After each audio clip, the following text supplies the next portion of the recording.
Greetings, kindred. I am Voivode Maquette, and welcome to Our World of Darkness. It is Monday, and on Mondays we discuss the metaplot of Our World of Darkness. And that being said, today I would like to discuss these beautiful little treasures from back in 1995, written by Robert Weinberg, the Masquerade of the Red Death trilogy. We have Blood War, we have Unholy Allies, and we have The Unbeholden.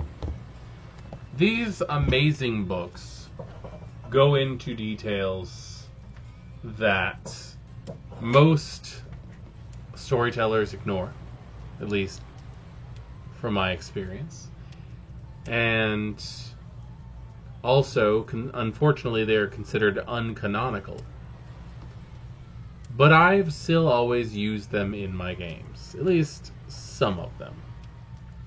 The Brujah having a secret sect within them known as the Caravelli, who are run out of Sicily and are the true holders of the powers of the Mafia, have always been an interesting little take that I've enjoyed. The fact that the Brujah, the Tremere, and the Giovanni are involved in some ancient battle to see who is going to be the one who rule the night, because they are the youngest clans, has always caught my attention. The idea that the Brujah believe that they are right to rule because they killed their antediluvian, and therefore all their bloodline comes from younger than the rest of the kindred.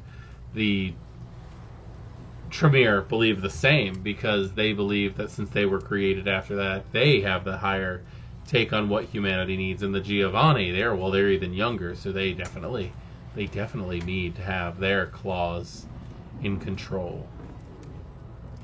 One thing that pops into my head when I think about how well this story fits within the plotline of 5th edition is the character Madeline Giovanni. Madeline Giovanni is a warrior for Clan Giovanni.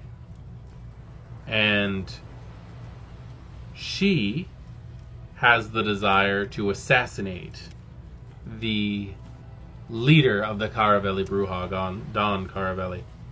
And she is a practitioner of the Obtenebration discipline. And I remember reading this when I was younger and going, well, that makes no sense. Why? Why exactly does she have that? But now, in 5th edition, it makes perfect sense, doesn't it? The Giovanni are, in fact, necromancers, and all necromancy really is a specialized version of Oblivion, which is Obtenebration. The Giovanni, I don't see many of them practicing the war-capable practices of Oblivion proper. But she, Madeline, was brought in specifically to be a warrior for the clan.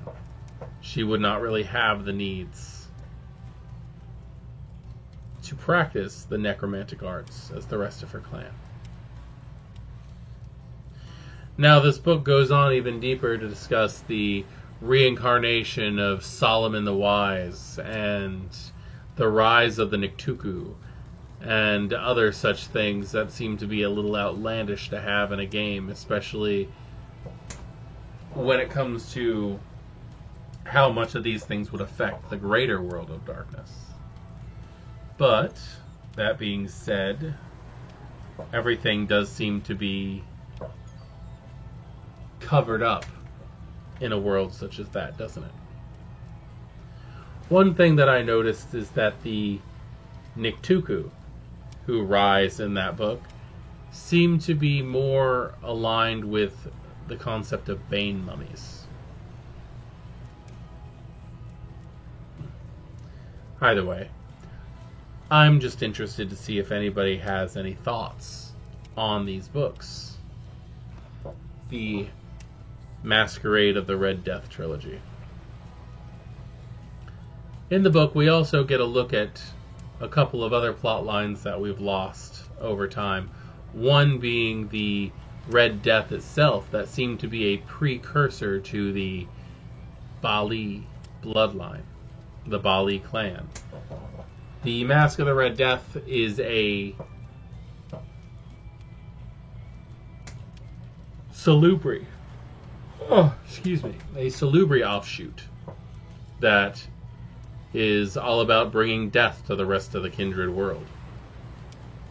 The Sleepers, which are elder Kindred who have found a way to use dominate and disciplines that of similar powers to possess long-term the bodies of their servants.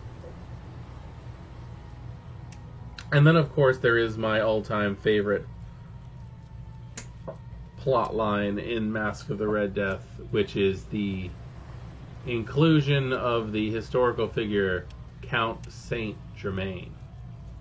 Which, if you've never done any research on him, Count Saint Germain seems to be someone who has lived forever. He pops up every few hundred years and integrates himself with a higher level of society and goes about his way in real life. It's kind of interesting how someone seems to claim his identity from time to time. But his involvement with the creation of Clan Tremere, that's pretty interesting. Like I said, I was just doing a little thinking on the Mask of the Red Death trilogy, and I was wondering how many of you use it in your plot lines, or have used it in your plot lines. How many of you have read it? If anybody would be interested in me doing a reading of it, I wouldn't mind reading it again, because it is quite interesting, and it does go into some very interesting territories when it comes to the metaplot.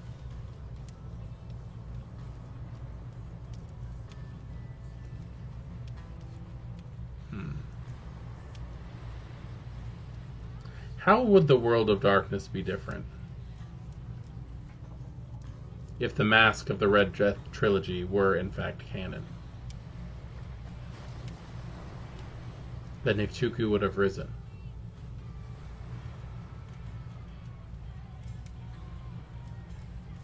The internal structure of the Brujah would be completely shaken.